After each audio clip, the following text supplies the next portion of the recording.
பாதிக்கப்பட்டு வந்திருக்கலாம். சூழ்நிலைகள் உங்களை பாதித்து கொண்டிருக்கலாம்.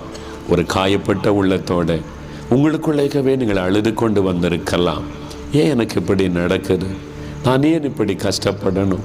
நான் இதை விட மறிச்சிட்டால் நல்லதே, ஆண்டவர் எடுத்துக்கொண்டால் நலமாக இருக்குமே. பலவிதமான ஒரு வேதனை உங்களுடைய இருதயம் காயப்பட்ட நிலைமையில் ஒரு ஆறுதலுக்காக தேறுதலுக்காக ஏங்கி கொண்டிருக்கலாம்.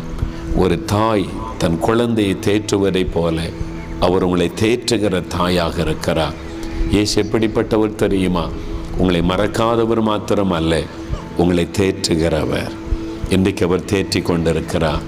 நீ எதிர்பார்த்திருக்கிற நன்மையை நான் உனக்கு தருவேன், நீ சோர்ந்து போகாதே, நான் உன்னை குணமாக்குவேன், வியாதி குறித்து பயப்படாதே, உன் தேவைகளை நான் சந்திப்பேன், நீ கலங்காதே. உங்களை தேற்றி கொண்டே இருக்கிறார். ஒரு தேற்றுகிற தாயாக இருக்கிறவர் நம்முடைய ஆண்டவர் இயேசு.